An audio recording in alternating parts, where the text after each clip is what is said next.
really, like, that rookie year when I was on the practice squad, that kept me going is, like, I tell myself, when they give me the keys to the car, I'm riding off with this bitch forever. You tell me, I'll never give me the keys back. Nah, that's once I get that green light, bro, turn up. Like, I already know from what I did, in college, like, I get the same opportunity, same results, you know what I mean? If not greater,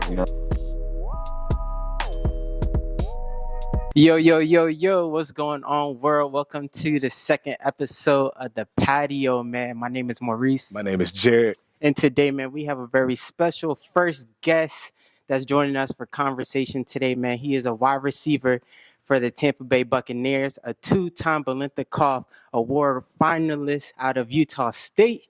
When he was there in 2021, he set a record for the most receiving and reception yards, and also ranked third in the Mountain West history.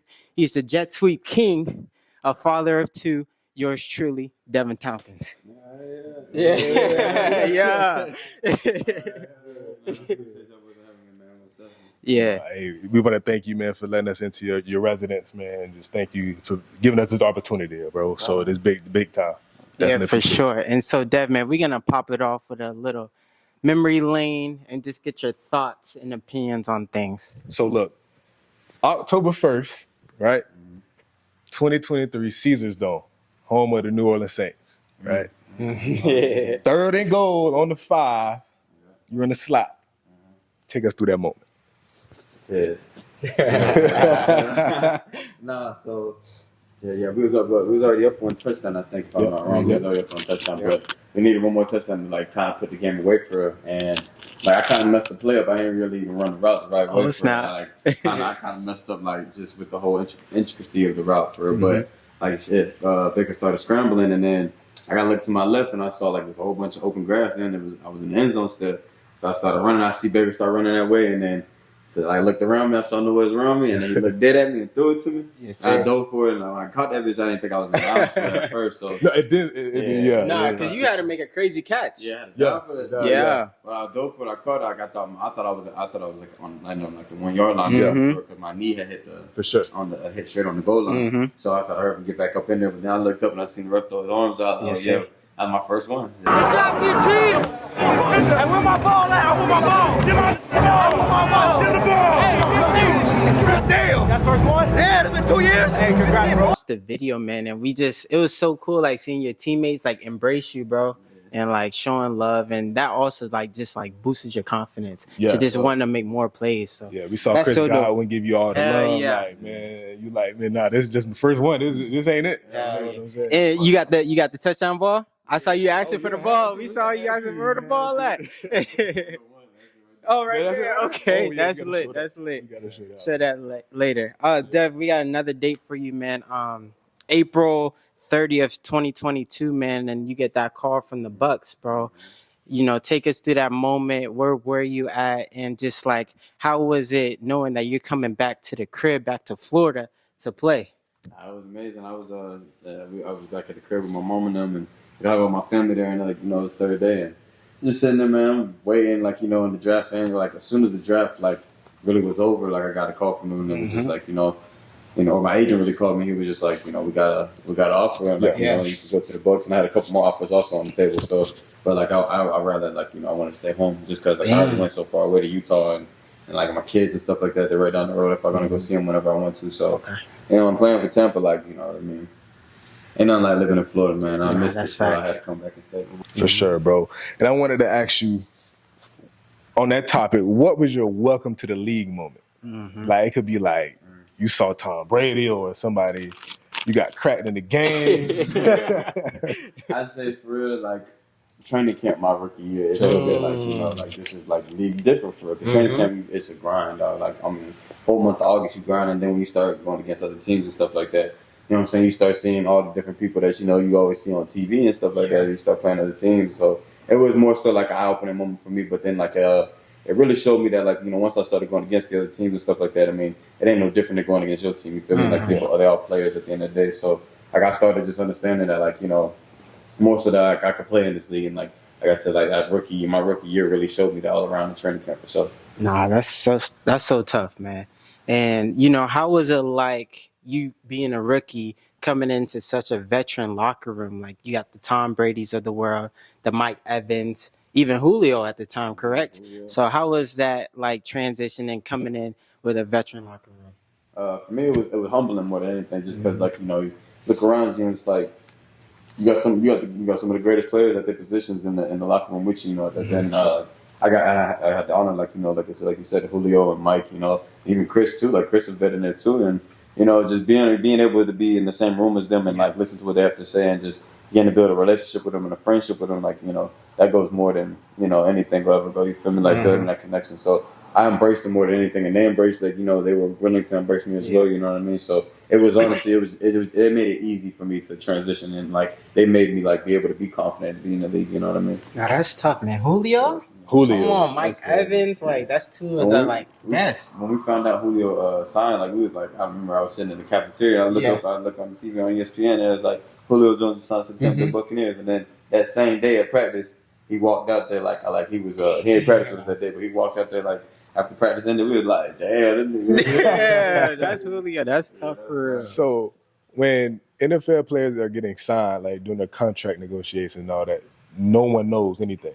Like say like when Julio got signed, it wasn't no rumors. Like was it? Nah, like if you ain't really paying attention to that, you ain't gonna know for real. Dang. Because I always wondered that because like how people find out, like do the players find out ahead of time? Like same as everybody. Man, that's crazy. So say you in here watching Netflix and you just only scrolling on your phone just like we do. Damn. You see Julio like, what the fuck? Yeah. That's crazy. Nah. So back now that you got your feet set, you're in the league now. So what is your work-life balance? Like family time, your time, mental health. You know what I'm saying? What's your work-life balance? Really, man. I love my personal time more than anything. Like my time to myself. Like I don't have my kids with me all the time right now. So I really just have a lot of free time on my hands and like right now with OTAs and stuff. So I go up there, I work from like 8:30 to 12, come back home and. Really, man, I just enjoy like being golf right now because when the season comes, like it gets hectic. I ain't thinking about anything else. I don't want to hear about anything else. Yeah. Like life is just football, and trying to get to the end goal, like whatever it is, like getting to the Super Bowl, and that's just like the biggest thing. So like right now, I enjoy it at the time. I just allow myself to be. You feel me? Like I pray a lot, like I'm Muslim and stuff. So pray a lot, and I just really just say to myself, man. That's fine, but you're big on faith too, right? So. I really, really, truly admire that too as well because we're both is too. So I wanted to ask you this too. What is a day in the life of Deven Thompkins on a 1 p.m. Sunday game versus the 8 p.m. primetime Sunday game? So you can start earlier. So really, like it always starts from like if we have a 1 p.m. game, we got to be up at the locker room at like 11 or so. Wake up, I'll probably wake up at like 6:30, like 6:30. Wake up.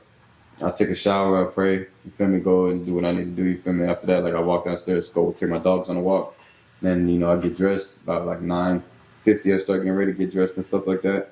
And I head to the stadium and it's game time. But if it's like an 8 p.m. game, gotta be up at the stadium like 6. So I probably really just be chilling for most of the day. Like I said, like I'll have the same morning routine and things like that. Like wake up, pray, take my dogs on a walk and stuff like that. But then like more so I just relax all day. I'll watch some anime probably for most of the day just to kind of don't really, like, you don't want to overwhelm yourself. You know what I'm saying? Like, you just want to take it, like, just be calm and go into a calm, you feel me? So, like, anime is something for me that, like, it puts me in, like a playful place, you know what I'm saying? Like, a calm heart. So, I watch that all day. And then give the audience what anime you be watching for the mall. Right now, we're on Demon Slayer. Okay. Like, I heard that was a thought one. We're on Demon Slayer, and then I started a new one called Windbreaker that just moved to. It's smooth? Yes. Bro, anime, it never gets old, man. Nah. Yeah, it never gets old. It's fire. Anime is fire. So, in our community, a lot of us, we grew up as Christians.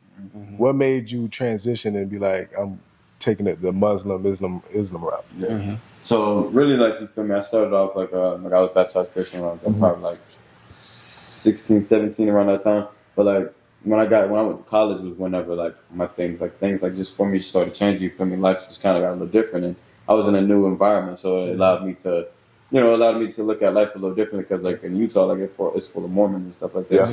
It was just like that was the prominent religion over there. But then it made me question like all different types of religion. So I ended up going to school for anthropology, which is like the study of human origin and stuff like that. So it was like I got really curious about it because like I was learning about Egypt. Like I always loved ancient Egypt. Like I even got a tattoo of the Egyptian god Thoth. But Okay. so or Anubis, my bad. But basically, whenever I was learning about it, it made me like look at life like dang, like their principles of life and the way of they're living. Like, it stuck out to me more and made more sense just because like like I feel like like everybody lives a different way. Everybody sees the world differently, and like like when I was learning like through anthropology and stuff like that, is that every religion basically gives you the same principles of learning how to be disciplined, being a good person at the end of the day. You know what I mean? So that was like I became very spiritual at a place where like I wasn't even like it took me a while to even like fully convert to Islam because like I was just more so in a place of like spirituality, knowing like caring more so about like meditation, self, like like learning about knowledge of self, knowing yourself and things like that. So. But like when I realized that, like after I mastered myself, like that's why I call myself the Grandmaster too, because I like always like about remastering yourself at like every step in life, because every day is a different day. It's like a new life, you know what I mean? So like every day you have to focus on mastering yourself as an individual to fully understand yourself. So once I like like I still do that to this day, but once I realized that like with only self, like you can go so far, like you can take yourself as far as you want to go, but if you want to take it to the next level, and for me, like college to the NFL was the next level. Like I had mastered self, but I knew that there was always something greater than me. So I honestly started like just reading into like different religions and stuff like that. And the Muslim religion really stuck to me the most, just because like the discipline and the principles of it, and like it allows you to like, honestly like you feel like for me personally like it's like me going and praying and me doing that, like it's certain steps that you have to take. Like every time you go and pray, like stuff like you come to God clean, you come to Allah clean, and things of that nature. So it allows you to like it always reminds you to cleanse yourself and always make sure you take care of yourself, like internally and externally, before bringing yourself to, to God or anything that you do. How you present yourself is everything. So nah, that's fire. I like that a lot. And that makes more sense with your name on IG. Grandmaster. I love that. So now we know that correlation to it. Yeah. So bro, what's crazy, Reese? What's up? I literally last night, I was just looking up because something popped up on YouTube. Some guy was like, man, I don't want to be Christian or something like that. And then I'm like, wait, isn't Kyrie Muslim and all that? So I looked up that, and I'm like, bro, because it made me think like, bro, it is fake Christians out there. Like, it's fake. Nah, you know what I'm saying? Because we talked about that a lot too. So I just want to mention that too. That's cool, man. And religion is like, religion just it causes all types of chaos. Like it causes wars, it causes political things, and separation amongst people. So it's just like for me.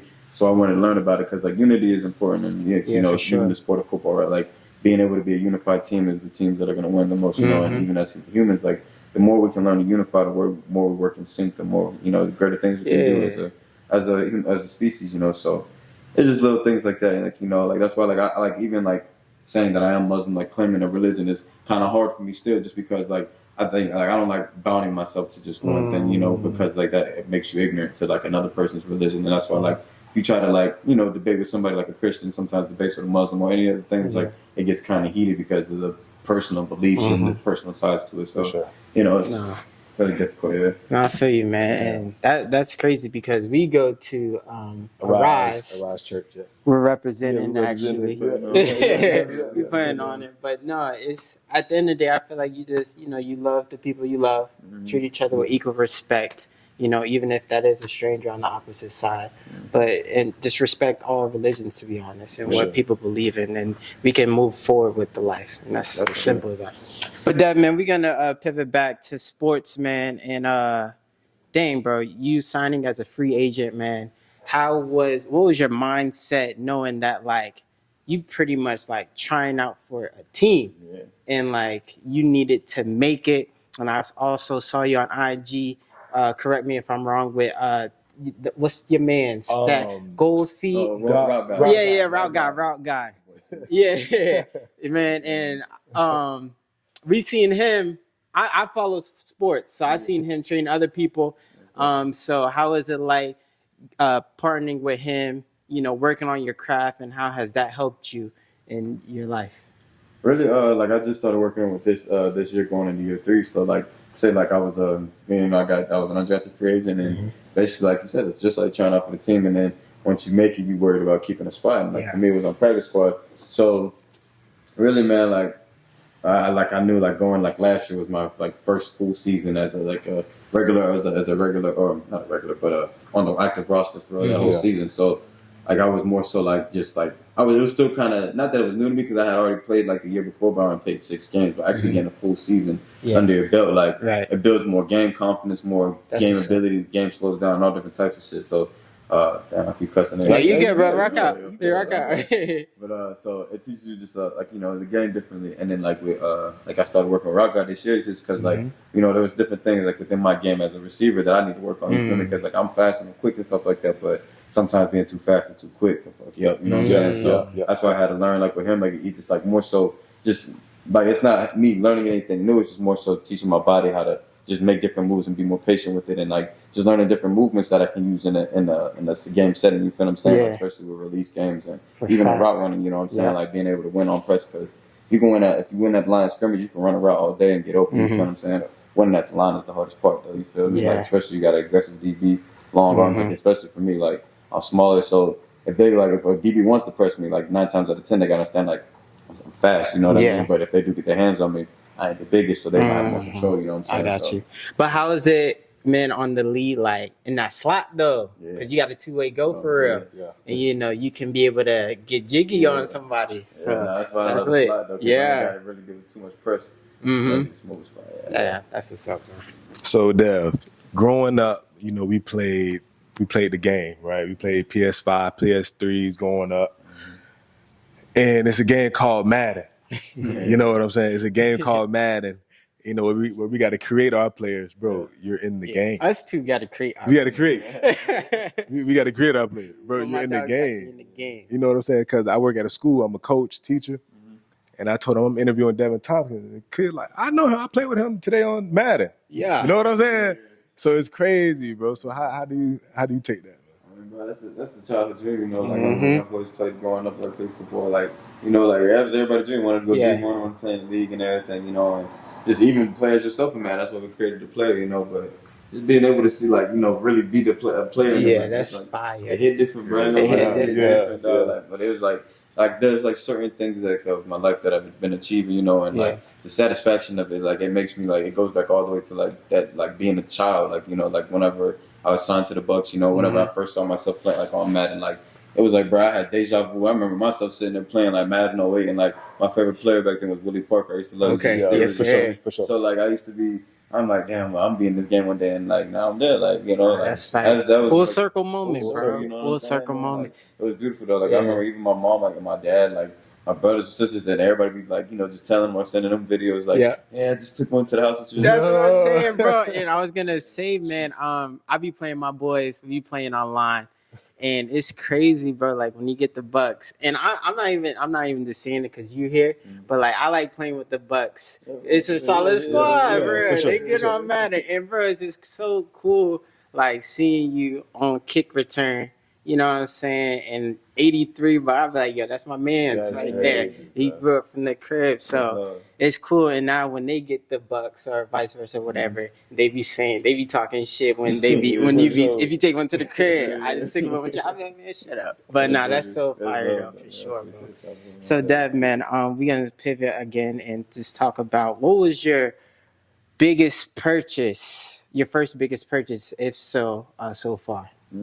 I'd say my car outside. Okay. Yes, sir. Okay. That thing nice. That been nice. That thing nice. That's my biggest purchase, most definitely. Damn, that's what's up.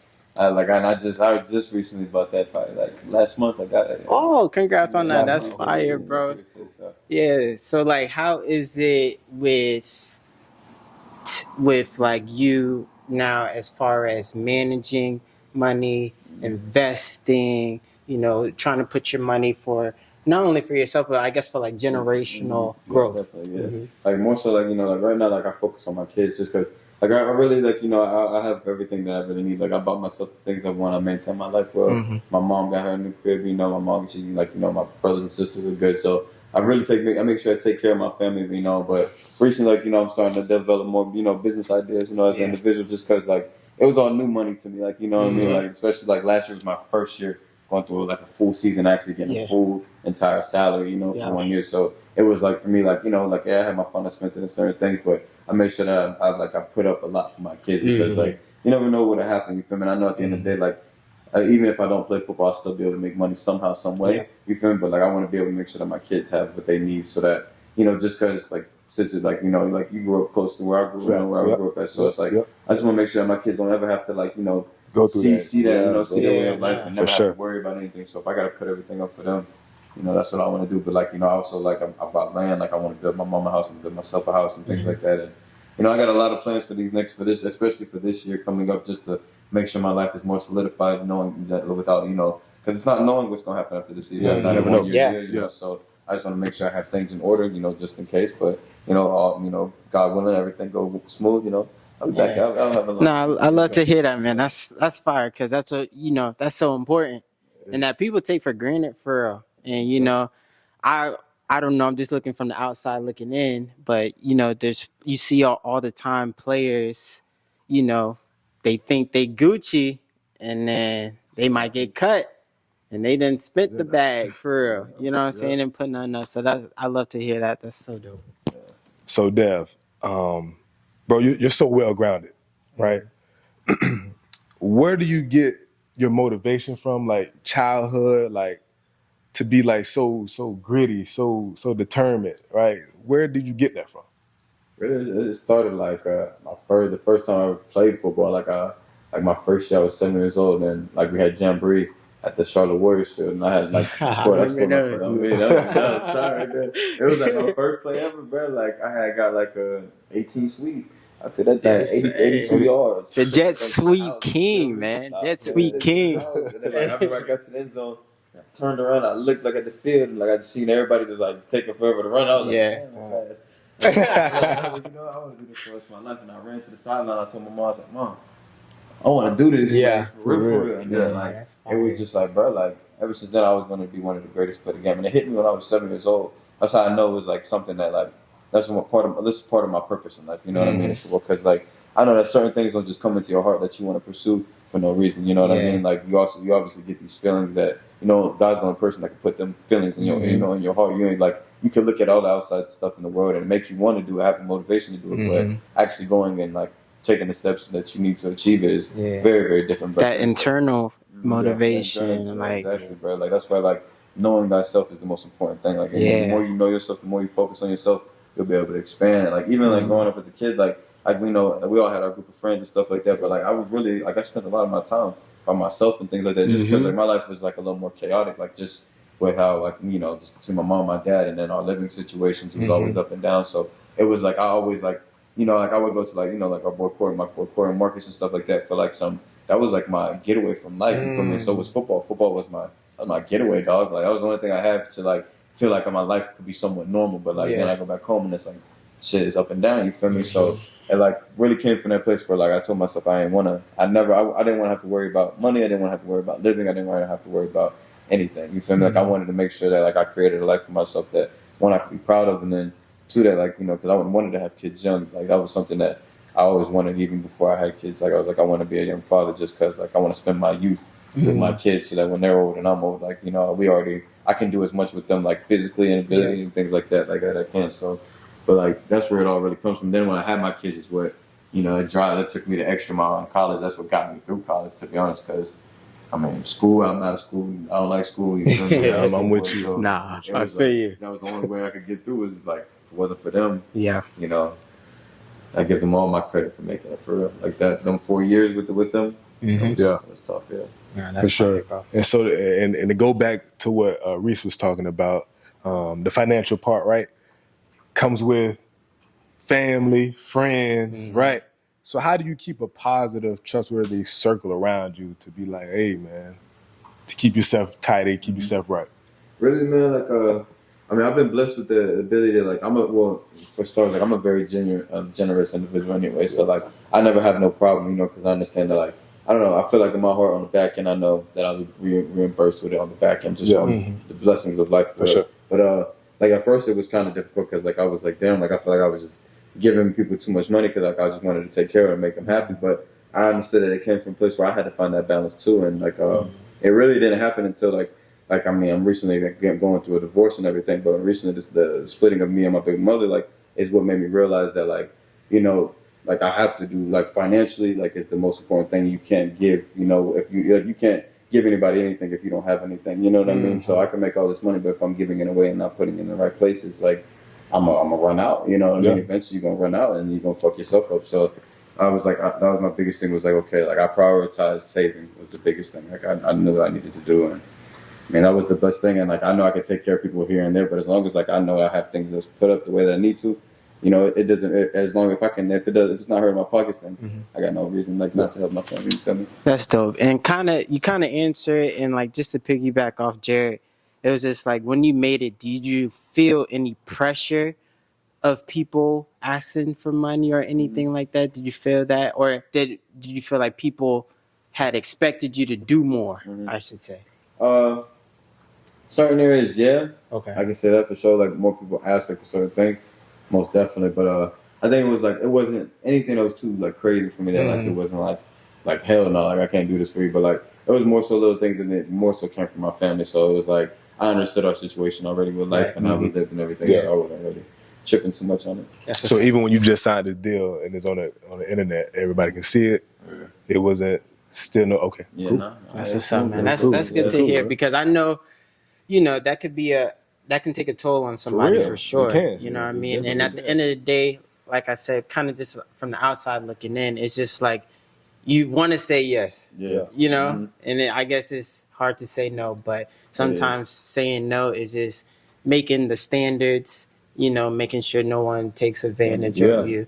But at the end of the day, it all comes from the heart. Yeah, because like it's family, and you like, damn, I don't want to let them down. I don't want them mad at me, and I don't want to be like, oh, you changing, damn, man, you done made it, you done forgot about us. Because some people act like that for no reason. Like that stuff not even cool for us. And it's like if they would understand what it took to even get to That's what I'm them, saying. You know what I mean? Like, and even working for them, and like how we go to work, like ain't nobody really want to go out there like today, but it was humid as all could be this It was morning. hot as hell. Hot as hell.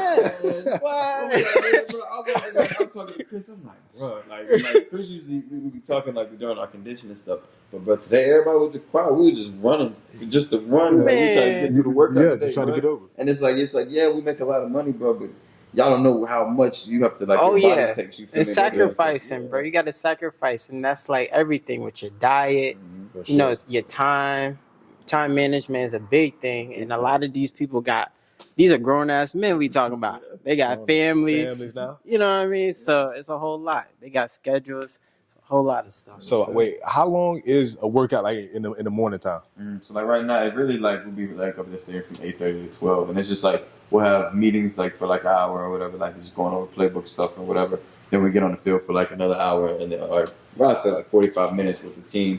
And then we get like conditioning and lifting for like another hour and a half. Then we'll be done for real. But so it's not like a full-time 9 to 5, but it feels like it when you leave the goddamn. Well, right now it's not, but when the season comes on, okay. It's 5 to 5. Okay. I already know it. Take us through a day for the seasoning, as far as like not a game day, but just like practice. Yep. So like we really got to be up at the stadium for team meeting at 7:45. But we get up there like 7:15, so I can like get in the hot tub and in the cold tub. Just to wake my body up, because that morning be hurting, and then you got to go sit in meetings for like an hour and 30 minutes, just sitting there and learning about plays, going over film, whatever the case is. So we in there from like got team meeting, like I said, 7:45 to 8 is team meeting. Then got special teams from 8 to 8:30. Then from 8:30 to 10, like 10:15ish, we got like OD meetings, offense, separated defense and stuff. So you got like a team install, and then you got just receiver install. Then it would be like 10:45 to about 12. 10:45 to about 11:45, 12. We'll have practice, and then after that we'll have like from like 12 to 2. We got like a little break first. So if you want to go get something to eat, want to just do some recovery stuff, we got 2 hours to do that. Then we come back. We got go over meetings like basically that practice that we just had. So it'd be like that practice would be like from 2:15 to about 3:45, 4 o'clock, and then we out the door. God, I ain't gonna lie. That seemed like a lot. It do. We get used to it, really. Cause like as a fan, we only see the 3 hours y'all play on Sunday. Fact. I know it's been like 3 weeks since we posted. Yep. But we back. We back. We definitely back. This time we back. We back. not stopping. We just going every week, post up. Yeah. Right? Cause look, we watching a podcast. We getting tips. Getting tips right now, man. Nah, but we back. We I guess the key is trying to stay consistent. Yeah. So, but we really wanted to pop off with Devin. as our first guest, and so just to get things rolling for future guests, so people to see, oh, these boys are not playing for real. For sure. I got two questions. Two questions. So first, like some advice for the young coming athletes. And what was your expectations coming into the draft? Like, were you like, man, I'm going in the 4th round, or you already knew, like, I might go undrafted? Like, and what's your take on that? I'd say I already knew I was going to be undrafted, just because, like, like it was like my agent had said it, you feel me? Like, just because, like, you know, I had a lot of factors like stacked up against me. As much as I did accomplish in my senior year, you know, like it was more like, man, crazy. You know, just the cards just wasn't dealt in my favor at that time. You know what I mean? Just the draft situation, the year of the draft, it was like coming off to that COVID year, so there was a lot of those super seniors, and then like people that were supposed to get drafted the year before, all types of different stuff. You know what I mean? And probably also, you know, like I want to say my size, but look at the draft the next year. There was, you know, Zay Flowers with the same size in the first round. You know, like recently now, like, you know, a lot of smaller receivers starting to get drafted. So really, maybe not my size, but I did have some off the field stuff that, you know, probably played a factor and what went to that. But that's neither here nor there. So I guess all that just to say, like, go back to your first question was, you know, I tell like a up and coming athlete, just remember, like, just stay true to you. You know, as long as you stay true to yourself and like you play by, like, you know, or you live by your own rules and principles and things like that, and like, you know, like if you have a goal and you want to achieve it, you understand that there's nothing that can stop you to achieving that. You know, just make it happen, man. Like, because that's the biggest thing. Like, and if you keep God first while achieving that goal, it adds like more confidence into you achieving that goal. If that makes sense. So that's another one thing I would say. For sure. And then the transition. What is your the women, right? So the women come with all this too now. So what is some advice you would give to young athletes about women?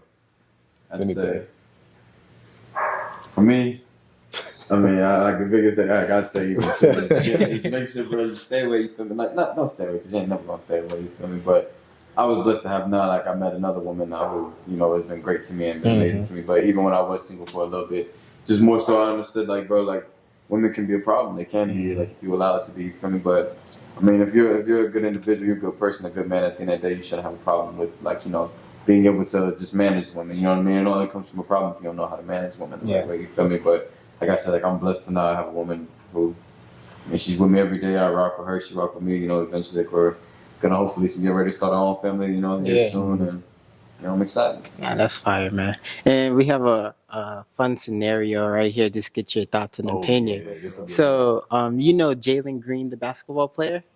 Okay, so he right now is dating, right? Correct? Yeah, dating a woman by Drea Michelle.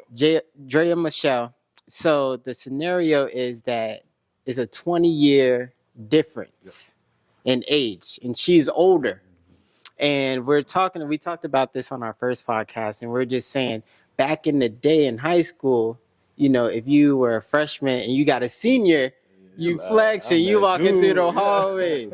So does that translate to now? And could you, if you're in his position, could you be dating someone older by that much? And here's the cherry on top. She has a son the same age as you. Lord. Damn. I mean, I'd say, like, right, like, that's two different generations, 20 years. Right? Yeah. So, like, I don't know. I tried talking to a few older women before, and, like, I mean, it was a great experience. I mean, of course, they're a lot more mature, wiser, and things of that nature. You feel me? But sometimes I feel like, me personally, it just comes out to feeling like they're your mom, like they want, you know what I mean? Especially if you're not fully developed all the way yet. As we didn't say that. You didn't think about that. Okay. Like, you gotta think, like, she knows more than you in a sense. You feel me? She experienced more life than you and things of that nature. And like, it can also be like, it can also be a beautiful thing. Like, you know, just because, like, I mean, a woman at, you know, that age, if she's looking for a younger man, she always wants to feel young again. That makes sense. You feel me? So I think that it could be a good thing, and also, like, it could be a bad thing. It just depends on the relationship it depends on the people that are in that relationship. How she is as an older woman, how he is as a younger man. You feel me? But what about the son being the same exact age as you? Like you hang out with bro on some bro shit. You know what I'm saying? Just imagine me and you the same age, but I'm dating your mama. Right. What you gonna do? That's what I'm saying. Like, you my dog at this point. Yeah. You know what I'm saying? That's crazy. I don't know how I feel about that either. I mean, Shit, they probably must be home, but they gotta be home. They got to be Gotta right be at this home, point. but- I don't know. That's Rudy Gobert, starting center. He was having his firstborn, and it was game 2 of the playoffs, and he missed out because obviously the birth, and there's a whole controversy on ESPN. They did win. Won. Yeah, they won. They still won. But I don't know, bro, because like this. I mean, like fuck that. I want unless it's like the Super Bowl or NBA championship game. I can see that just because like those are once in a lifetime opportunities. Yeah. And, like you might not ever get to experience that again. But like even the same thing with the birth of your child. But at the end of the day, like after the game, you can go to the hospital see your child. So, but I would say if a playoff game, it's still a lot. But that's your firstborn too as a man. So. I mean, that's something I feel like, family's more important than the game because once the game's gone, all you got is your family. So, facts. I definitely feel that for sure. I could see my firstborn if it's a playoff game. Bad. So that's a question for you too, because you about to be a dad soon. Yeah. Appreciate that. Yeah, I'm having my first one, man. God's willing, at the end of this month, man. First one, a boy. So that's we're talking about when we're talking about this question. I was like, damn, what do you do? Yeah. Because like you were saying, it's just like you might not get this opportunity, especially if you're a valuable player and a key player. It's just like, but then again, you just never know when your number's gonna be called anyway. Yeah. So that's a hard one for championship. I might have to Super Bowl or you might have to I gotta play do that. play that, and then obviously rush to the hospital afterwards. Maybe also just depending on the scenario, depending on who you playing. If you got the high odds of winning, all right, maybe my team salute. So, but there was a lot of talks throughout the week about that topic, and a lot of people were honestly mad for real. Like, why would you do that? It was mainly the fans from the outsiders because you just don't know about the if you're truly playing. That's why one thing I don't like about the fans is that like if you were to put yourself in that position, like that's it's a very pressuring decision. So it's like you do right by your family, you do right by your team, even though your team is your family. But at the same time, it's like. I mean, nothing you're expecting, like, not going to say expendable, but there's always going to be a new wave of players that are always going to come in. There's going to be a new player they're going to pick up, or they can just re-sign, or whatever the case is, you feel me? So, you're not, like, it's just like what matters more at the end of the day, you know what I mean? And, like I said, family's going to be there after the game is gone. That's the number one thing. For sure. Because it's different. It's a different case in your eyes, because it's just like with Rudy Gobert, they're in a 7-game series, so I could probably miss a game. But for the NFL, you can't lose. That's true. Playoffs is single elimination. You lose them out of there, you feel me? How do you feel about that, man? Because I just know, especially just going based off last year playoff run, man, it's just like, it's any given Sunday for real, bro. And it's just like, I know I'm mainly just thinking about the Ravens and the Chiefs. And it's just like the Ravens had such a great year. They balled out, and it's just like, if they had maybe not 7 games, because that's a lot for football, but maybe like a 2-game elimination. You think you can see the NFL doing that, or would you like that? I would say just only because like it's already such a long season. It's 18 games. That's a lot of wear and tear. And then by the time you get to game 20, you know what I'm saying?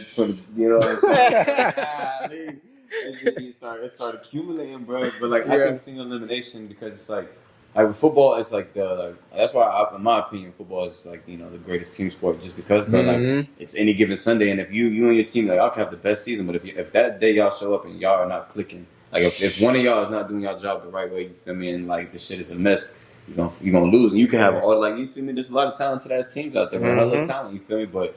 Not getting like I'd say even for like my rookie year, we had like damn near drinks, and we had Julio, Mike, Chris, we had Tom, Leonard Fournette. Like we just had, even on defense, our defense was crazy. Like so it's like we had a great team. Like that's a team on paper you look at, you like, oh, they gonna win that. They got it. Yeah. But then we get to Monday night, first game of the playoffs against the Cowboys, and get smacked. You feel me? Like I don't know if y'all remember that game.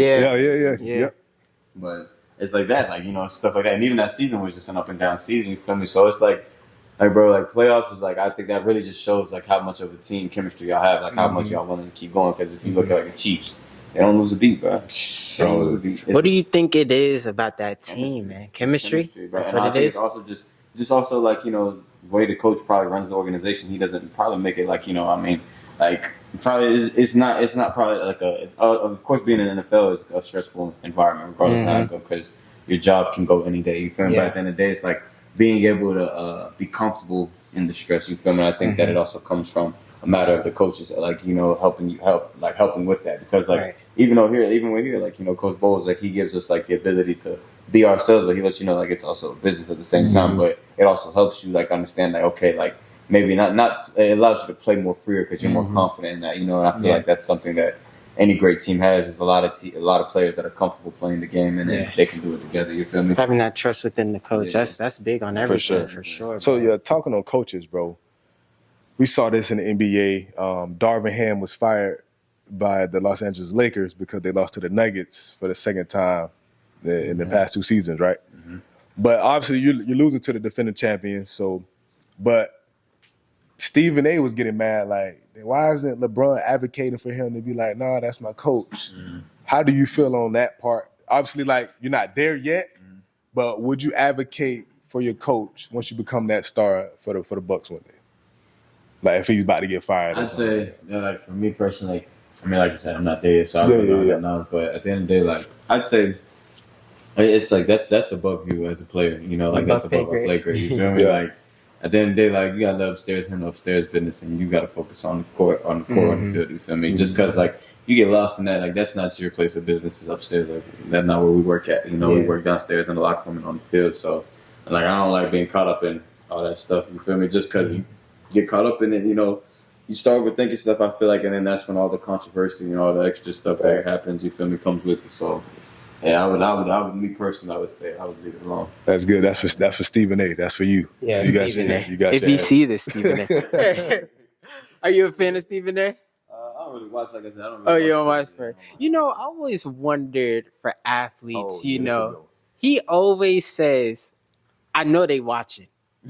Stephen A. always says that. So, from your experience, how tuned in, or is it maybe certain players? You don't have to say no names, but do you see people focusing on the Stephen A's of the world, the Skip Bayless of the world, just all these sports commentators about what they're saying about them? I mean, sometimes you see it on social media where, like, you know, certain athletes will say stuff back, like, you know, they'll tweet back. But, like, I mean, at the end of the day, and, like, the ones that do tweet back at the end of the day, they made something of themselves already. They established themselves, you know, so at the end of the day, you can say what you want. If you establish yourself as a player, and then, you know, going against somebody who hasn't necessarily played, you know what I mean, or whatever, has had the same success in the sport that you're playing. So that's why, like, I understand where sometimes players come back and say and talk their shit back. I can understand that, because it's like, nigga, I'm out here doing this shit for real. Facts. And this is like anybody can have a bad day. And so do you think, like, players be like, man, you don't know what he talking about? Exactly. This is a bad day. Now, if it accumulates and it continues to happen, of course, but yeah. Nigga, if I have a bad game, nigga, that's a bad game. Yeah. I'm gonna come back the next week and do my shit. Nah, because he be roasting. Bro, he be going crazy on that on people, thing. bro. I'm not gonna lie to you. So, like, say they do talk about you, man. Deven Thompkins, man, he needs to step up. He only had 3 catches for 10 yards. This, that, and the third. Do you use that as motivation? You like look at it and be like, nah, all right, Stephen A. You gonna have to talk about this. Yeah. You gotta know, like, bro, like I can't control when the quarterback throw that shit to me. Yeah, that is true. That is true. Yeah, I can't control that shit. That's true. So it's like he really just yelling at me. He yelling at me because I'm not, like, I mean, if I'm getting open, I can see if it's a problem if I'm not getting open and I'm out there just fucking up. But it's like, if you out there getting open, but the ball just ain't coming your way, and you only get that bitch 3 times. And not much. You can't hike it and throw it to yourself. So it's like, that's the only thing with playing receiver and being that, like for me, I had to learn that shit hard, because, like, I'm not the number 1, 2, or 3 receiver in the room. And I haven't been for the past 3 years, and I've been, like, right now going to 3rd year. But it's like I'm still trying to fight just to get to being the 3rd receiver. You know what I'm saying? So it's just a matter of opportunity more than anything. If you get the opportunity to make it happen and make this shit happen, you feel me? That's why, like, I always been telling myself, like, and that's what's been really, like, that rookie year when I was on the practice squad that kept me going, is like, I tell myself, when they give me the keys to the car, and I'm riding off with this bitch forever. You tell me, I never give me the keys back. Nah, that's once good. I get that green light, bro, turn up. Like, I know, I already know, like, I know from what I did, you know, in college, like, I get the same opportunity same results. You know what I mean? Yeah. If not greater. You know what I'm saying? So. Nah, you nice, bro. For You real. tough, bro. So that moment's gonna come, man. Obviously, it's good. You in a wide receiver room with some great talent for us, so you can piggyback, take from Mike, take from Chris, and everybody else within, bro, and make it of your own, which you have been doing already, bro. So that's salute to you for that, for sure, bro. You out there balling. That's big time. So, bro, to speak on that, where did you get your confidence from, bro? Because you're in the big stage now. This is a big platform. So where do you get your confidence to be like, man, I'm really that dude. You can't stop me. Shit. Really, I brought it in with me from college. I ain't gonna care. Like my senior year, I came off the hardest year of my life. You feel me? I was dumb that year. So it was like I already was turned up. You know what I mean? Yeah. And when I got here, it was like shit was moving fast, but I was like, nigga, I'm still hard. Because I would look at my like drill, like individual drill. Like I would look and see how, okay, you know, these like how I came in with it, you feel me? And I think the biggest thing that like when I got here was that that rookie minicamp, I had a good rookie minicamp. And then we went into OTAs and I was still making like a lot of the same plays that I would make in college. Like I was jumping over people. I was running routes really good against everybody, and like we're going against the starting defense. So I was like, damn, like these are starting corners that like, you know, just like they've been in the league for like 2-3 years plus. So I'm like, I'm going against them. I'm like, okay, I got this shit. Like, but then training camp hit, bro. Like I said, that's whenever it was like it showed me like this shit real. Because I remember one day it was against the Dolphins, first day against the Dolphins, man, and it was a fight that broke out. And I remember I was sitting there, I was like that, like Mike came out of nowhere and just like punched the nigga in this shit. And like Mike wasn't even practicing. Mike ain't practiced that day. He was because he had pulled his hamstring like 2 days before. Yeah. And he just came out of nowhere and just hit the dude in the shit. And like it was because of one of the plays that one of our teammates made. And then like we all in there just screaming or whatever, getting active. And I'm like, damn, this shit real. Like you can't get no bits. So then the next week we went to Tennessee, and I mean I went dumb. Like the second day of us going against Tennessee. I mean, every route I ran, every time the ball came my way, I was either catching the ball, I was mossing them, I was going crazy, and then like we was in one-on-ones, and like I was like 4 for 4 in one-on-ones, and then the last play I had or whatever, jumped over top of the dude. I don't know if y'all seen it, but bro, I saw it. I remember those clips, we were bro. just, we were just looking at your clips. Hey, trust me, bro. We get our own. We seen some clips. I spun the ball, whatever, and I started talking crazy shit to them. Like crazy shit to they side. Yeah. And like they all like just started surrounding me or whatever. I was like, oh shit, okay. But then like you feel me, Michael Julio and all the boys, they all came and was like with that shit. Yeah. So it was like, that's what's and it was just because I was doing that, and them boys mad because like I'm shorter than all y'all niggas out there. And rocking up. You feel me? So that's like, and like I know for me, like another thing I knew I had to work on was like everybody bigger than me, stronger than me, whatever the case is. You feel me? So like I understood that like in order for me to compete up here, like I have to be more athletic than everybody because that's how I'm have to win. You feel me? That's my game. So ever since I've been here, like and when I'm in practice, like I treat it like it's a game every single day. So anytime I get the ball, like I make game-like moves, I run game-like stuff. So just so when it comes down to it, like my body's already ready to do it. You feel me? That's what helps. That's what really helps build that confidence. Really, that's dope, bro. Because like obviously you could tell I got a lion chain. You know what I'm saying? The line on my screen say on my phone. So yeah, no. I'm Aries though, but I just like, but so. Because I go off like the lion's not the biggest, the fastest, the strongest, bro. So you kind of remind me of that. Like I still got to go out here and eat. You know, when you see me coming, you running though. You know what I'm saying? So I really want to touch on that. And also, going back to your question, are you really like on social media, like looking at the comments, is people like commenting and stuff? Like, are you the athlete to look at stuff like that? Sometimes I ain't gonna count. It's hard not to. Because it's like you feel me, like.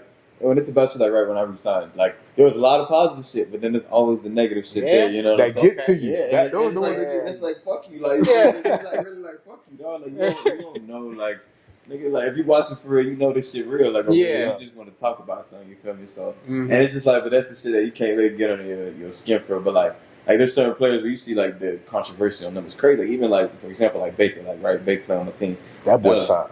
Yeah, he went stupid. What he signed 100? Yeah, 100. Yeah, 100. But it's like you go from like Heisman, right? Heisman out of college, whatever, first round pick, whatever, Browns, whatever happened to him. Like he didn't like starts his career, or whatever. Now look at him, like bro, just signed a 3-year, $100 million, and everybody was saying like he was gonna be a bad quarterback for us or whatever. Why did we grab him? Yeah. All this other shit, and it's just like the whole time how I felt more when I first met Baker, I was like, oh yeah, like.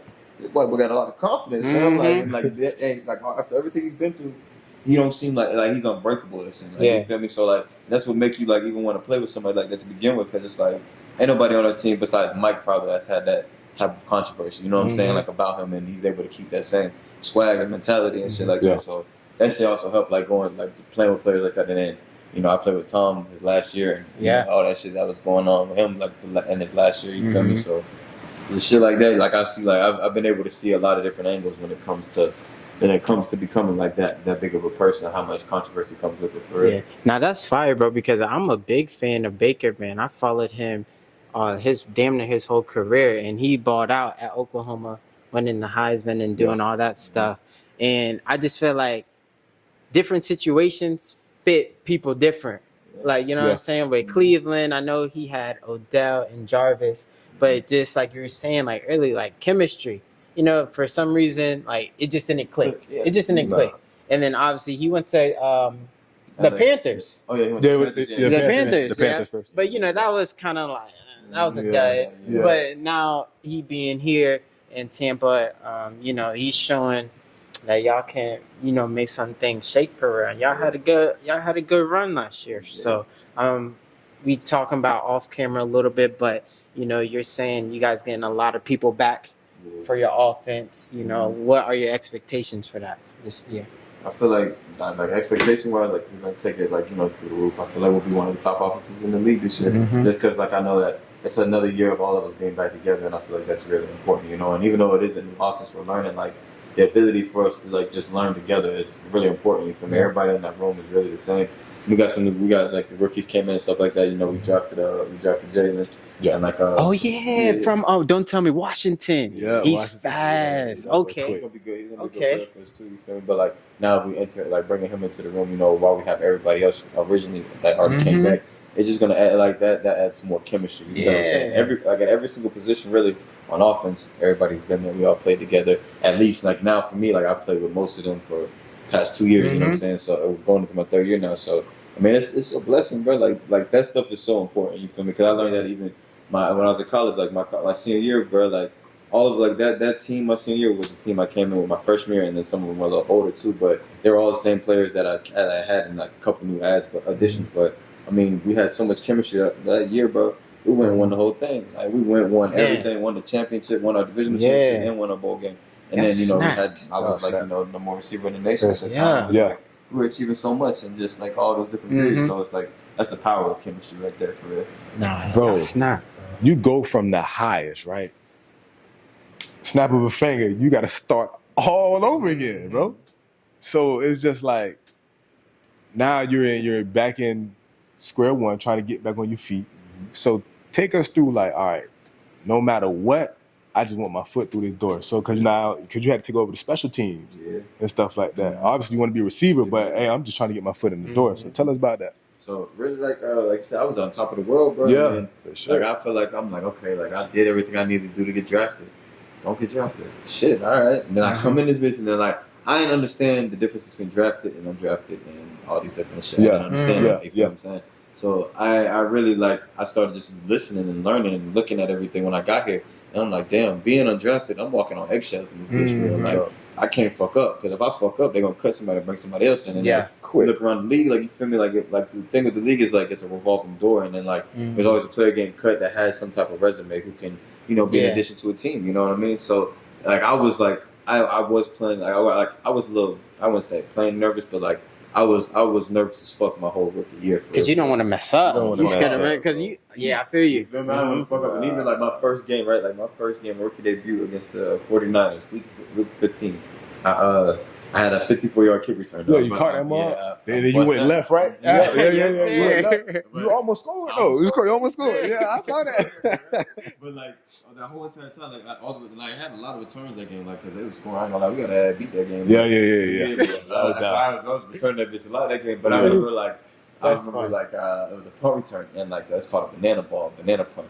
Basically, the punt like it sits up in the air, and it's like it's not like a regular punt where it travels, but it like flips sideways. So the ball's like instead of it going like this, it's going like that, but sideways. Like the points, like you see how the ball right there. Yep, it's flipping sideways like that. So and it drops. That's hard to catch. And it drops faster than a regular punt. So I ran up to catch that bitch. and I caught it. But like, bro, I was about to get smashed. But like when I caught it, I made a move. Like I don't know how I made the move and caught the ball at the same time. Yeah. Weirdest shit ever. Made the move, broke out the tackle, broke out 2 more tackles, got to the sideline, they punched that bitch out my hand. But it rolled out of bounds, you feel me? Oh, And okay. then that's when I was like, damn, like, I really be on you. Like, Bro, this like, shit. you feel me? That ball it's a bigger ball too. Like I'm not used to. I wasn't. Yeah, we looking at it right now. Yeah. That shit big as hell. Ball big as hell. So like, I'm like, damn, like in a real life first game of, because it's different than preseason. Preseason, like it's like cool and shit moving, but when we in the game and then like you going against 49ers and shit, ain't never played with, you know, Not so that's at all. a really good team. Like, so I'm like, that's my first game against them, and like these boys, they ball searching. So every time you run with the ball, they trying to get it up off you. I'm smaller than everybody, so they really trying to hit me any chance they got. And they knew it was my first game, so he's like, okay, he might be a little nervous. He's not the biggest, so we really gonna tag his ass. You feel me? Damn, and that's even crazy because like just how like for you receiving, but the on the kickoff on the other team, there's dudes that trying to make a name for themselves. So they going balls to the wall. They trying to rock. They trying to clean you. Nah, for real. They trying to Stay on the team. Yeah, so And that's the only place they can show yeah. their talent. So how? So like you were just saying in that instance when you ran and they got the ball, but good enough it went out of bounds. Does that get documented as a negative on your side? Oh, it does. Because it's like, then they You hold dropped to the ball. Mhm. So Damn, it counts as a very- fumble, you feel me? it count. Even though it doesn't, you know what I mean? Like on the turnover, stats, but on, like turnover, but it does count. God, Bro, you know that's crazy because now that you say that, I didn't know it was different punts. yeah. So it's a banana punt. What else? That's all that. Shit, there's banana punch, flip flops, Damn. turnovers. It's a whole bunch of different. Like punters are creative, bro. Like That's crazy. That's the big like. It's like that's the most important play in football is punt. You feel me? It's the longest play in football because like you know they gotta punt it, like you punt the ball, whatever. They gotta protect the punter. Then after they protect the punter, You gotta go right. You feel me? And Cover. recover, So yeah. like, it's a really long ass play. And then for returners, like bro, catching a punt is hard as fuck. That shit is hard. And then why you got 10 of them motherfuckers running Run down at you at you. full speed, Yeah. bro. Full speed and mess around and nobody block for you. Man, Or you go to like I did this a couple times trying to be bold, but like you feel me? You think that like you got like it might be 5 yards in front of you, but you think that you can do it. And, Yeah. Like, there's times I done did it, and then there's times I got hit. Like you feel me? Especially like my first like this year, this past year, I got hit like probably 4 or 5 times. I broke out of 3 of them, but like there was one time I did get leveled. Like I caught it as soon as I caught it. Against the Vikings, first game of the year. Damn. As soon as I caught that bitch, he hit me. Dang. But I caught the ball, and that's the main thing. Like if you're gonna do it, like I said, just Catch that drop ball. Yeah. Because if you drop that bitch, that's turnover on down. And they already damn near in the red zone, depending where you at. And I feel you, Bro. So let me know, bro. Let me know. Cause you confident though, right? Yeah. It's fourth quarter, bro. It's a punt. You gotta catch that motherfucker, and it's like a minute to go. If you drop this motherfucker, bro, what's that pressure like, bro? Shit. I learned from I ain't gonna lie, my freshman year in college, I had that same situation for Colorado State. Freshman year, the first time the punt returner, he just didn't play that game over. He got hurt, and my first game doing this shit, bro. It was 10 seconds or 15 seconds left on the clock. All I had to do was catch the punt. We went. Or no, I'll tell you about it. It's 2 minutes left on the clock. Okay. So 2 minutes left on the clock. All I had to do was catch that bitch. We just hold on to the ball basically 2 minutes. Yeah. Leave the clock out. I dropped that bitch. Yeah, man. Those kick returns, punt returns, man. I know those can be brutal, but obviously that's such an important because you know they always, at least when I was playing, they used to preach like you got to win the turnover battle, and you know that's that can go either way sometimes for real. But salute to you for catching those and you know securing them. That's the main thing. And if you can get positive yards, take that shit to the crib. That's even a bonus. So congrats on doing that. Facts, bro. And then, bro, so going back to family, right? GG's Playhouse, Tampa Down Syndrome, right?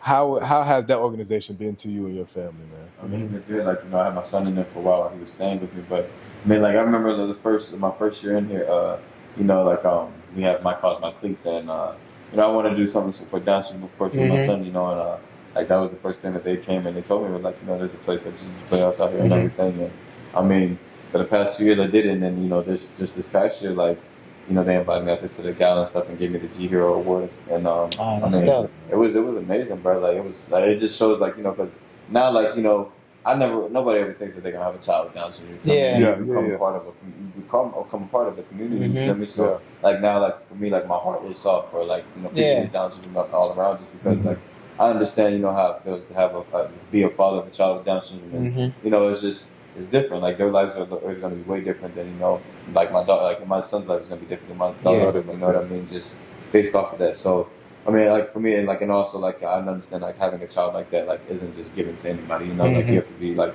I know God trusts me with him. Exactly. His father, you feel me? So like that's why like I think like just I wanted to be a part of that. Whatever what they have going on. A part of your testimony for real, man. And then obviously, you doing your thing as a father, man. He's gonna obviously notice that, man, and carry that within. So that's major, bro. That's so major. And then, so it's Mental Health Month, right? So I wanted to ask you, like you mentioned, you're trying to get through a divorce right now. You got the Bucks, you got another season going. So how do you help yourself cope, like mentally prepare for just the days ahead? I love meditating. I'm not gonna lie. Meditation, like for me, is very important. Just because like it gives me time just to gather those thoughts. You feel me? Because like I think like from like how I feel when it comes to mental health is that like I'm not gonna say you're in control of it, but you have a lot to do with it. Like you don't have a lot to do with all the exterior, like the variables that exist that you can't control. You feel me? But the things that you can control are your effort, your attitude, how you decide to show up for yourself. You feel me? So and like I understand like I owe it to myself to show up for myself. No matter how I'm feeling, and like I went through the toughest times like in my life. Like especially college. Like there was a point in time where me and my baby mother first we first split up, and it was just I had my son with me like my whole entire season. You feel me? And like it was just like something I had to do my whole senior year. It was me and my baby boy. Like I had my son the whole entire time. You feel me? You had a kid? I had both my kids. And when did you have him in high school? Like going into your freshman? I had my daughter going into my freshman year of college, and then I had my son my sophomore year. Going into my sophomore year. And you had him with you grinding. Damn. How was that, bro? That's what that's what I said. Like, it came from a place where like I had to find something in order for me to balance that. Like, and it was like it wasn't coming from anything exterior. Like I was looking all around. There's nothing outside of me that could help me. You feel me? So then I just learned that I had to do it from within. Like there's days like when I was in college, like my schedule was different. Like so I have to wake up at 6 a.m. to go work out. But like I know that their mom has to go to work or whatever. So I was like, okay, well I got to bring them with me to practice. You feel me? Like I brought them to practice. I brought them to weights with me, practice, school, everything. I brought them. I would do everything with them just because like it was. Like being a father, you don't stop being a father just because you have the and I like we always have people that like where we're from, like who had kids and stopped playing, use that as an excuse, and then in reality that shit's not an excuse, bro. Like if you really want it that bad, you're gonna find a way. You'll find a way because if you going back, and it's not gonna be the best thing for them if you can make it. You feel me? Like I knew that if I went back, I wouldn't be able to do half the like a quarter of the stuff I'm doing for them now. If I went back, you feel me? If I would have gave up back then, if I wouldn't have allowed myself to take those times where like if I was stressed out. Just walk away by myself into the bathroom, walk into a different room, let them sit out there by themselves for a second, like watch TV or something, and take the time to myself. Like I would have lost my mind because like I'm over here thinking about football, I'm thinking about school, then I'm thinking about my kids, then I'm thinking about trying to get to the NFL. And in college, like you ain't really got no money like that. You feel me? Like and then like my stipend check at the time was going to rent and utilities and making sure that we had food in our mouths. You feel me? So there was no time to spend money on anything else. You feel me? So it was really that was a difficult ass time. Like, but I ain't gonna lie, like. I know I was gonna get through it. Like I just always was like, okay, like meditate and pray. You feel me? Those are the two things that I live for. Nah, that's lovely, bro. And I'm glad you expressed that because for me, obviously becoming a father soon, that's very that inspires me a lot. Yeah. So obviously different situations, but just knowing the fact that kids and family they come first, and just put in them first before yourself, and not be getting distracted because there's so many distractions in this world, man, and we can stare off so many ways. Sure. So that's cool to hear, bro, for sure, bro. So and then I really wanted to ask you this, bro. This is like not like a touchy subject, but so a lot of people know what I'm saying, married, right? What do you think is the cause of like a divorce? Because sometimes once they don't even got to be married. Once a kid comes in the picture, bro, I feel like it goes down sometimes, or it could be financially. So, like, what's your take on, like, or advice you could give on that stuff? Yeah, no, like you hit it on the head a little bit. It's like financially, sometimes it could be a problem, you feel me? But even sometimes, just like if the chemistry just like like it team. disappears. You feel me? Like, you know, sometimes the chemistry with your spouse isn't always there, and like, you know, it fades away. And like, I think that also having a kid sometimes can make it fade away too, just because everything becomes about the kid. You know what I mean? So it's like you get like the romance is lost in a sense sometimes, but like I think that's where like I see in my previous marriage that I'm out of now, like, you know, that was where we failed at, was that once the kids came into play, we lost our romance, and then we both just weren't like, we wasn't on the same type of time, you know, more like it was like I was focused on getting us to the NFL, taking care of the family, like making sure I'm doing what I need to do at the head of the household as a man. But at the same time, you know, it's hard whenever the woman doesn't necessarily see the same thing, like she don't see the vision that you have, you know what I mean? And that's so important. If your woman doesn't see your vision and pushes you towards your vision in every single way possible, you feel me? And it becomes, it's like it's a negative, but a negative, and like it should never work. You feel me? Like, so that's one thing I learned through my marriage, and like now that like I'm you know, like I said, I'm in a new relationship, and you know, like more so like that's how this has been. It's been a loving partnership. The romance has been like really there. You know what I mean? And like I think that even whenever we do have a child, like we understand the power of having that romance. For sure. Know what I mean? Because that's so important. Like without that romance, like you can easily, and like it's like as men, like not for nothing, like not that we get bored with, you know, the same woman that doing everything the same woman all the time. You know what I'm saying? Like sometimes we might look and be like, damn, that she fine, or whatever the case is. It's like you gotta understand like where home is. You know what I mean? At the end of the day, it's home worth losing it, and like, you know, like because like it could be a temporary decision lead to a permanent. You know what I mean? Permanent decision, permanent pain forever. So it's like I've been learning that, like, you know, and even like the way I live now, like right, like being an NFL player, it's the same thing. I can have a temporary fun that night, and I could drive home drunk, get pulled over, and be fucked. You know what I mean? But like everything is gone. You feel me? Or I go outside, punch somebody in their shit, whatever the case is. You feel me? I get mad. Just all these different things, bro. Like makes you think that like understand how cautious you have to be when living. You feel me? Like take a lot of precautions, bro. Like, got to keep a clean image for real, because it's not worth losing everything in just one night, bro. That can be only like 5 minutes for real. So I feel you on that, man. Bro, so we want to get you out of here soon, man. But man, it's been a great conversation, bro. We can keep talking for about 5 hours. I ain't gonna lie to you. Nah, this is dope. But Dev, we got some fun questions. We got some fun questions, man. So first one, game day meal. What you going with? Sonic, I love it for toasted. Sonic? No, you eat Sonic? Boy, you threw me off the loop with that one. Sonic. Bro, I wake up, bro, like if I'm on my way to the stadium, like if we playing at home, I'll stop by the Sonic right up the road. What you get? French toast sticks and a vanilla shake. Okay. And I sit there, I eat it in the car. I sit there in the car probably for like 20 minutes. Eat it in the car, listen to some music before I go ahead and walk into the stadium for it. Okay. Go ahead. Hold on. So you agree with Ocho? Yeah, bro. Ocho be saying McDonald's. Oh, McDonald's. I don't touch like fast food meat, but like if it's like pancakes, I eat them hotcakes from McDonald's. Okay, the hotcakes. I get a little Ocho versus science. Ocho versus science. Like, I feel them on that because, like, bro, at the end of the day, like, I don't know, like Maurice, growing up, bro, I was always a freaky individual. Like, you know, I was always just like, I was always doing some crazy shit, you feel me, flipping or doing something athletic. Well, you said flip for no reason. So like I think that like that's for me like something I've still even like I changed like I mean I've done a lot more like do a lot more recovery more than anything. Like I got foam roller, I got the ball, recovery legs. I do a lot of different recovery because like I understand now shit the bones and stuff break down. But I think like, you know, like feel is important too. Like don't get me wrong, feeling your body the right way is very, very important. I wish like that's something I need to do better at because like I mean I don't eat right like at all. Like I don't eat good at all. But like, you know, and I'm still anything I eat, like my metabolism is so fast, so it's everything. That's my theory. It's just like you work out like crazy, so you about to just burn that off. Yeah. Like right now, like I'm probably one of the smallest, and not probably, I am one of the smallest players in the league. I'm 153 pounds. You feel me? Like 5'8", and I'll be out there just with the with everybody. That's what's up. Another one. Top 5 rappers right now. Top 5. Yours? Right now, I've been messing with Wiz Hadlin. Okay. Golden Boy. Okay. Who else? I really been listening to a lot of Florida Boys. Okay. But top favorite rappers are Lil Wayne. Okay. That's mine too. That's my favorite all the time. Drake or Kendrick? Who you rocking with? Light skin or dark skin? Kendrick. Okay.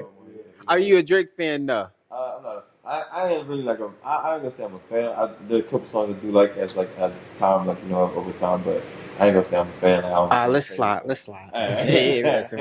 So what kind of music you listen to? Like, do you like the rap, or like hard street music, or do you don't like the Drake love Marvin's Room? You know what I mean?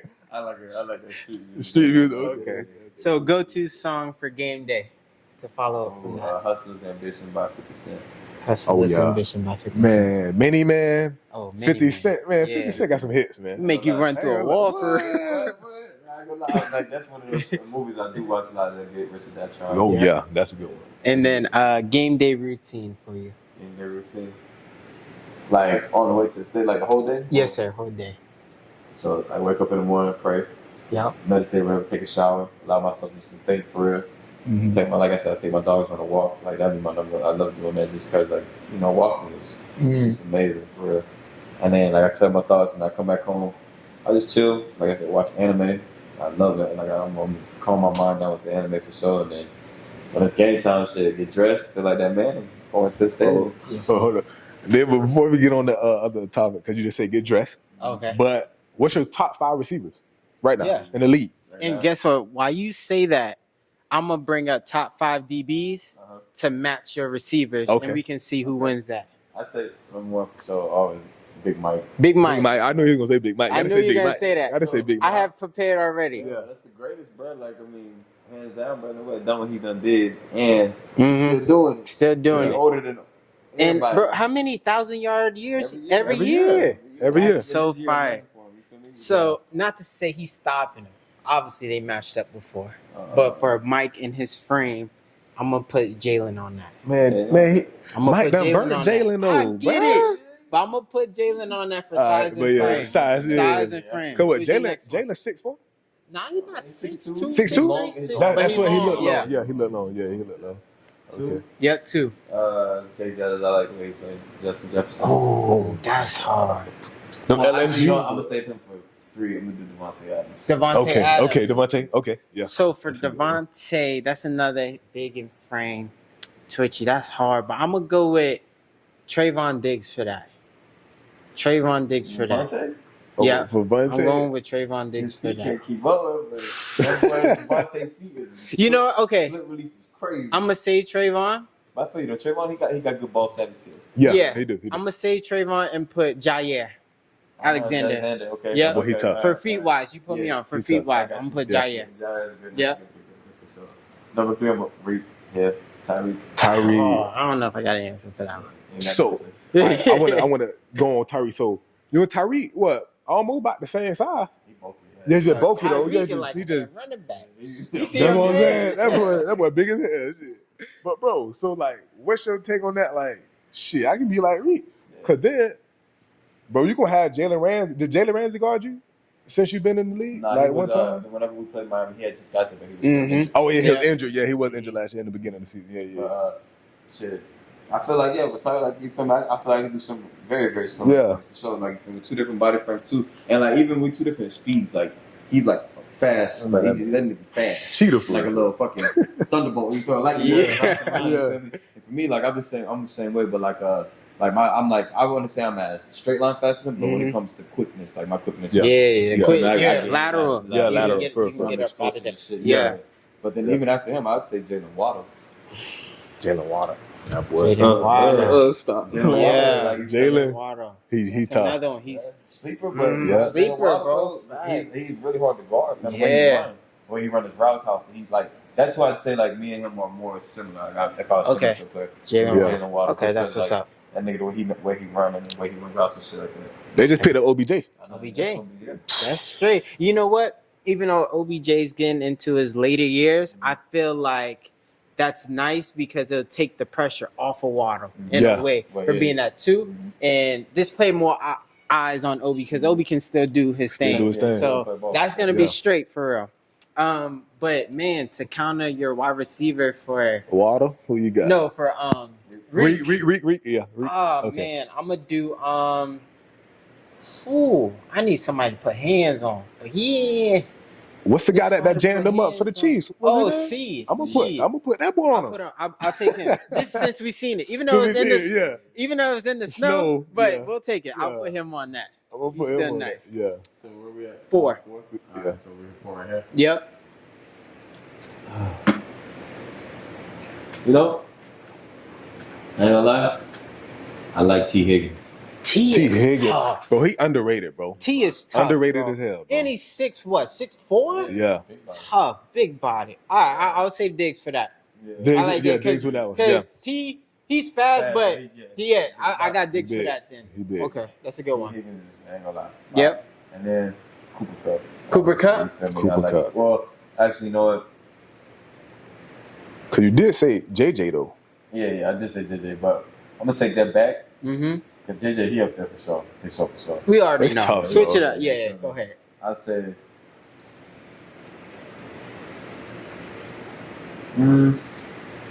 I like Stephon Diggs when he's good. Oh, there he's on his you shit. go. Man. Stephon on his shit. Yeah. I got my guy for that. This dude, I like him, and he's very technique. I'm gonna go Patrick Surtain Ooh, okay. for that. That's not a bad I one. love that. That's not a That's a bad good one. matchup right That's a there. great matchup. That's a great matchup because he's technical, he's hands-on, Yeah. and bump and run. Yeah. For sure. And he young, so Yeah, he young, want he that dog, smoke yeah. for real. Damn, I'm So- surprised you ain't say my boy Who that? from the Jets, man. Oh, I'm surprised you ain't say my boy I'm Sauce, tripping. man. Come on, My man. bad, bro. You I'm can't do tripping. Sauce. You know what? Mike, I'm taking Put Sauce for Mike Evans. I know. I get it. I get it. Yeah. Yeah. Oh yeah, he is. Mike's big. Mike, yeah, he is. I For know, Mike sure. big. Mike is mean as fuck on that. I know he is, bro. Boy, That boy a bully. Bruh. I ain't gonna lie. That's why I fuck with Mike. Nah, Mike hard. That nigga, bro, like when he on that field, bro, like you and like it's like it was surprising how fast he is. Like when we said if we had a 4x1, we'd put Mike on. Like he'd be like one of the 4 for it. Bro, it's fast. It's so bro. cool because obviously just speaking to you because you get to see hands and eyes first. Like Yeah, up like close. you up close to That's- it. That's dope. Yeah. And man, we got 2 more questions for you. We want you to shout out 3 players on your team that got the best game day drip. Just the best Who put drip. that on for real? Antoine Winfield for sure. Antoine Okay. Winfield. He Okay. just signed. Yeah, he just signed. went stupid. Yeah, come on. Shout out to him. He's definitely putting that shit on. Who's that? My bad? Sweet. Antoine Oh, Okay. Winfield. my bad. go, Yes, go, sir. go, go. Who was he putting that shit on? I'd say Levante David Hill on that too. Yeah. Levante? Levante, you put that on? It's smooth. It's Okay, smooth. man. Okay, last one. Who else?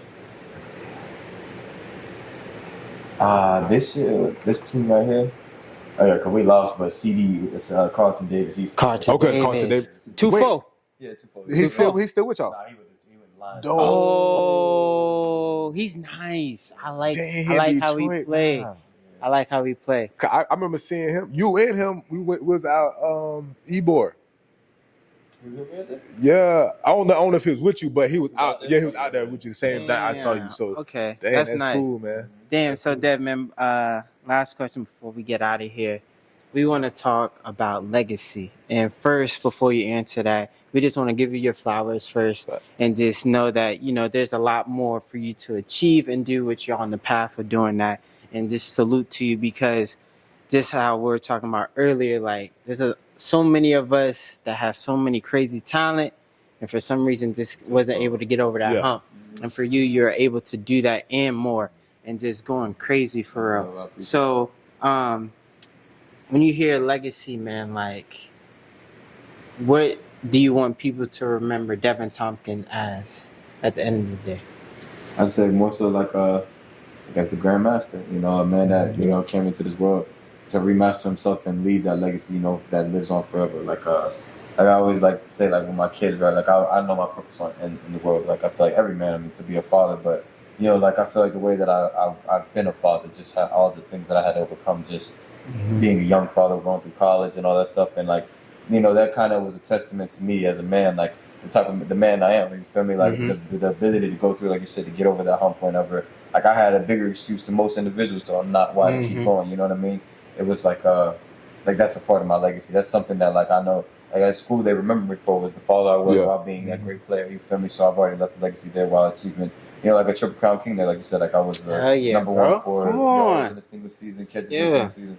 And I also had the most 175 yards plus games in the seasons. I had 5 of them. God damn. So I was just going crazy. You know what I'm saying? So I left a legacy there. And, like, even now, like, within the league, like, I want to be one of the greatest players to play the game. And that can look any way, like, because there's so many ways to get to the Hall of Fame, become one of the greatest. And affect the game. And I still haven't found my niche on what that's going to look like. But I kind of got a good idea of, just the way that things have been building up for me. I understand that there's not that many small players that can dominate in the NFL, and I understand that's going to be one of my things. Is that would be one of the smallest players to dominate, in that way.